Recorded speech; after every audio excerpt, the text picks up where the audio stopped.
World famous drummer turned killer. This is the very sad story of the legendary Wrecking Crew drummer, Jim Gordon.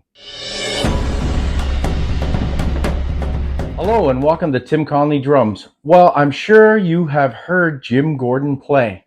He was a member of the Wrecking Crew.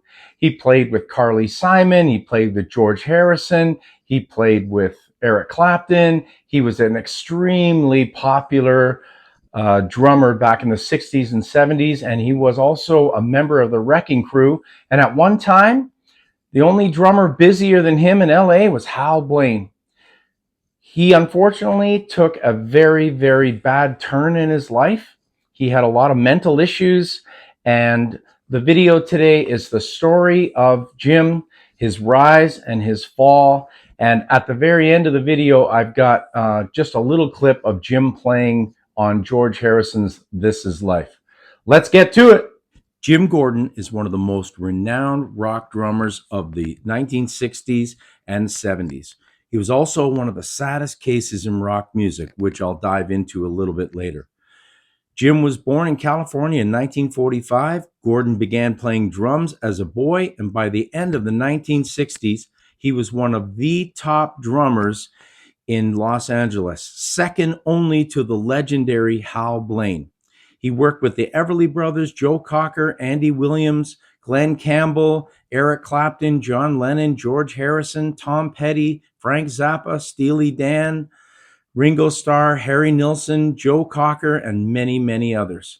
They knew him for his superior playing, extraordinary training and technique, unbelievable intuition, perfect sense of time, and his ability to pull off the big fill. His mathematically precise clatter would explode like detonating fireworks on his drum breaks. The story of Jim Gordon is the most brilliant, turbulent, and wrenching rock opera ever. Over 6 feet tall and extremely muscular, he created a startling figure on stage and played with a power and stamina that made him a top choice among the younger generations of percussionists. He was one of the 2 busiest session drummers in LA, second only to the legendary Hal Blaine, when he found himself unexpectedly thrust into a regular band situation. He was recruited into the Delaney and Bonnie band after their regular drummer, Jim Keltner, pulled out ahead of a tour. The Delaney and Bonnie tour paired him off with veteran bassist Carl Rattle, with whom Gordon became a musical double act over the next couple of years. Thanks to Eric Clapton's association with Delaney and Bonnie and his appreciation of their work, Gordon and Rattle, along with keyboard player Bobby Whitlock, ended up on Clapton's first solo album and also played with Clapton on George Harrison's All Things Must Pass. That album, in turn, paired him with Ringo Starr, then the most famous drummer in the world, and elevated him to star status before the public. His drumming became one of the most recognizable in the business, second only to Blaine and Ringo.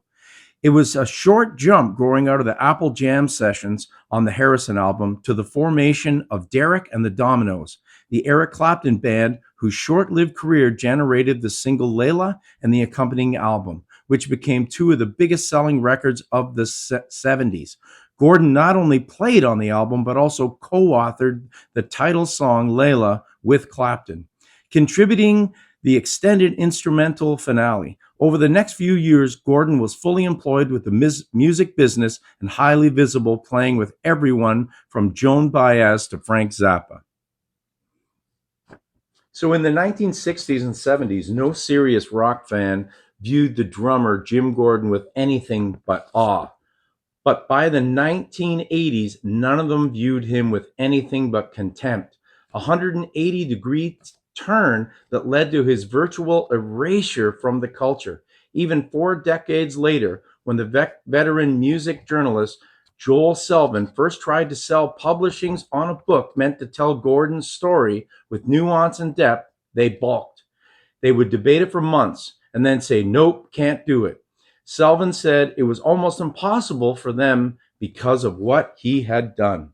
In 1983, he entered his mother's house and began to attack her with a hammer, crashing it into her skull 4 times before grabbing a knife and stabbing her repeatedly.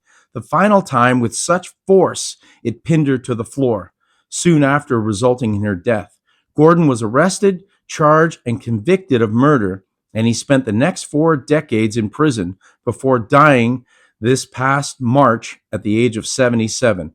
Over the years, several prominent articles have been published about Gordon's story, but none as famous as the Selvin story. In Selvin's book, Drums and Demon, the reader gets a feel for the full horror of Gordon's disease and mental illness and the mess it made of his mind.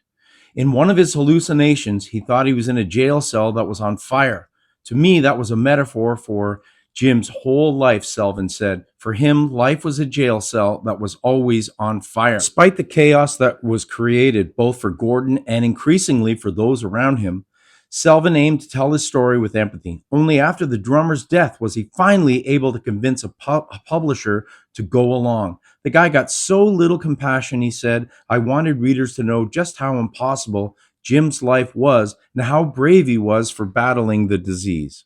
Jim tragically went through life with undiagnosed schizophrenia, and he heard voices and experienced extreme hallucinations.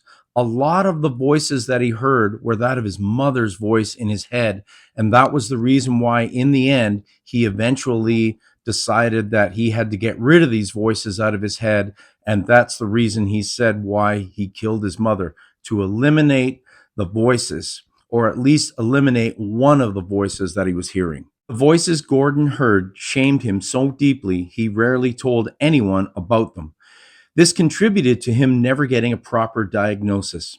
His mother, one of his closest witnesses, believed that drinking and a drug problem were there and a symptom of something far more corrosive, while Gordon began to imagine that many people were torturing him at the time.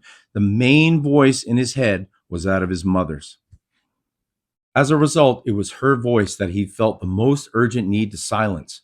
Once details of the subsequent murder came out, some of the observers who knew Gordon in his high-functioning days were floored. When I knew him, he was an extremely nice person, Warrenker said. He was an all-American boy.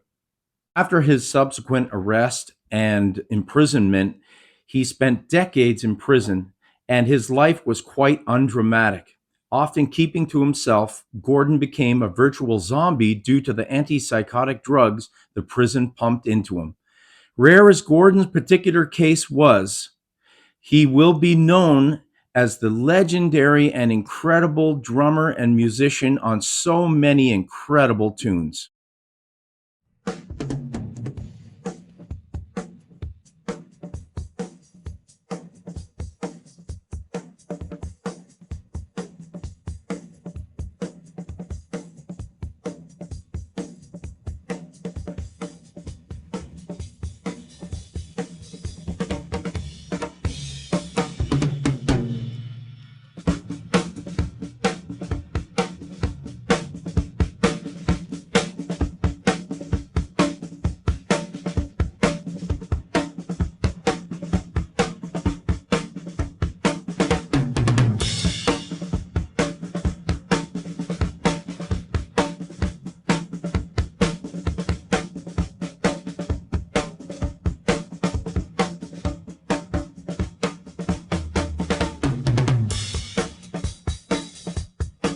All right, I want to thank everybody for watching. I have mixed emotions about this one because I love Jim's playing. I love that guy as a musician.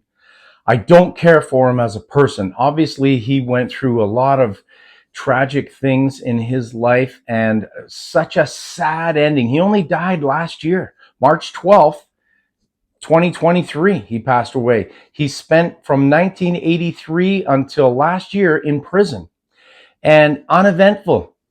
I don't even know if people knew who he was in prison. Like this guy's at one time one of the most famous drummers on the planet, but he's hearing voices and he goes crazy and he became a schizophrenic, untreated, undiagnosed, ended up killing his mother. He was violent too. I didn't mention it earlier, but there was he acted out and people started to slowly see the turn. But when he actually killed his mother, that was just too much. People could not believe it. And unfortunately, his career was destroyed, obviously.